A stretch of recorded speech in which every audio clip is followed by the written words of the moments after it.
ایک بار آپ کے بیٹے عبداللہ کا اونٹ سرکاری چراگاہ میں چرنے سے موٹا ہو گیا۔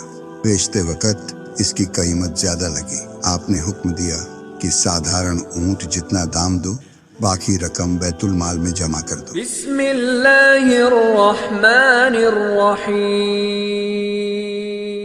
دوستو، اسلام کو بلندیاں دینے والے جن چند اصحاب کرام کے نام عظمت سے لیے جاتے ہیں، ان میں سے ایک حضرت عمر فاروق رضی اللہ عنہ ہیں۔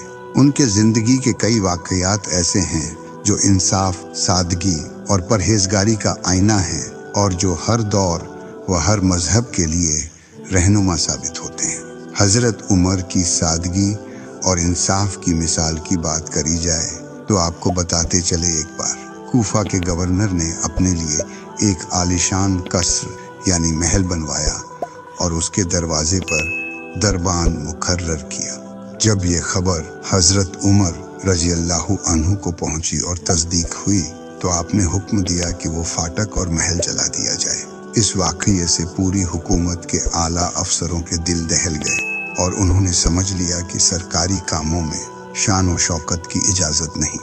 دوستو، حضرت عمر رضی اللہ عنہ نے اپنے قبیلے اور اہل خانہ پر صاف پابندی لگا رکھی تھی کہ ان کو اونچے عہدوں پر صرف رشتہ داری کی وجہ سے کبھی تعینات نہ کیا جائے۔ ایک مرتبہ جنگ کے گہاجیوں کو 1000 درہم انعام دیا گیا، لیکن آپ کے بیٹے عبداللہ کو آدھا ہی دیا گیا۔ جب انہوں نے شکایت کی تو آپ نے فرمایا، تمہیں میرے آدرش اور انصاف کا بھی حصہ ملنا چاہیے۔ دوستو، بیت المال میں جب کستوری آئی اور آپ کی بیوی اسے تولنے لگی تو آپ نے روک دیا اور فرمایا، اگر تمہارے ہاتھوں یا کپڑوں میں اس کی خوشبو لگ گئی تو یہ ناحق فائدہ ہوگا، صرف اس لیے کہ تم میری بیوی ہو۔ پھر آپ نے وہ کام کسی اور ملازم کو سونپ دیا۔ ایک واقعہ میں آتا ہے، آپ کی بیوی نے روس کی بادشاہ کو عطر بھیجا۔ اس نے جواب میں قیمتی جواہرات بھیجے۔ یہ معلوم ہوتے ہی آپ نے اپنی بیوی کو عطر کی قیمت دی اور باقی سارا خزانہ بیت المال میں جمع کر دیا۔ اسی طرح ایک بار آپ کے بیٹے عبداللہ کا اونٹ سرکاری چراگاہ میں چرنے سے موٹا ہو گیا۔ بیچتے وقت اس کی قیمت زیادہ لگی۔ آپ نے حکم دیا کہ سادھارن اونٹ جتنا دام دو، باقی رقم بیت المال میں جمع کر دو۔ جب اذربائیجان فتح ہوا تو اذربائیجان کی فتح پر افسروں نے آپ کے لیے مٹھائی بھیجی۔ آپ نے بس ایک ٹکڑا لیا اور پھر اچانک خیال آیا کہ یہ سب لوگوں کے لیے کافی نہیں ہے۔ جب کہا گیا کہ یہ صرف آپ کے لیے ہے تو آپ نے فرمایا، میں امت کا امین ہوں، اگر اس میں سے اپنے لیے کچھ الگ کر لوں تو یہ خیانت ہوگی۔ پھر آپ نے اپنی تنخواہ سے برابر کی مٹھائی خرید لی اور سب میں برابر بانٹ دی۔ دوستو، حضرت عمر اکثر ارشاد فرماتے، اگر میں راستے سے ہٹ جاؤں تو کیا تم مجھے سیدھا کرو گے؟ صحابہ نے جواب دیا، بے شک کریں گے۔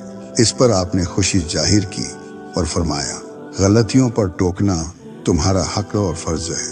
دوستو، آپ کی سادہ زندگی کا عالم یہ تھا کہ جب آپ کہیں سے تھک کر لوٹ رہے تھے اور ایک غلام نے آپ کو اپنی گدی پر سوار ہونے کی دعوت دی تو آپ نے منع کر دیا، مگر اس کے دل رکھنے کے لیے کچھ دیر اس کے پیچھے بیٹھ گئے، لیکن غلام کو اترنے نہ دیا۔ دوستو، آپ خلیفہ اور مدائن کے گورنر رہتے ہوئے سرکاری کاموں کے بعد آپ چٹائیاں بن کر بیچتے تھے۔ 3 درہم میں بکتی، ایک میں کھجور کے پتے خریدتے، ایک دان کر دیتے اور ایک سے گزارا کرتے۔ بیت المال سے تنخواہ لینا آپ کو گوارا نہ تھا۔ دوستو، آپ فرماتے تھے، ہم خاک سے پیدا ہوئے ہیں اور وہیں لوٹ جائیں گے، تعریف صرف ان کاموں کی کرو جو اچھائی کے لیے کیے جائیں۔ حضرت عمر رضی اللہ عنہ کی پوری زندگی انصاف، سچائی اور توحید کا پیغام دیتی ہے۔ یقیناً ان کی مثالیں انسانیت کے لیے رہنما ہیں اور ہر دور میں قابل اقتداء رہیں گی۔ دوستو، ویڈیو کو ہم یہیں ختم کرتے ہیں۔ ویڈیو آپ کو کیسی لگی کمنٹ میں ضرور بتائیں۔ ویڈیو کو لائک کریں، شیئر کریں اور چینل کو سبسکرائب کرنا نہ بھولیں۔ اللہ حافظ۔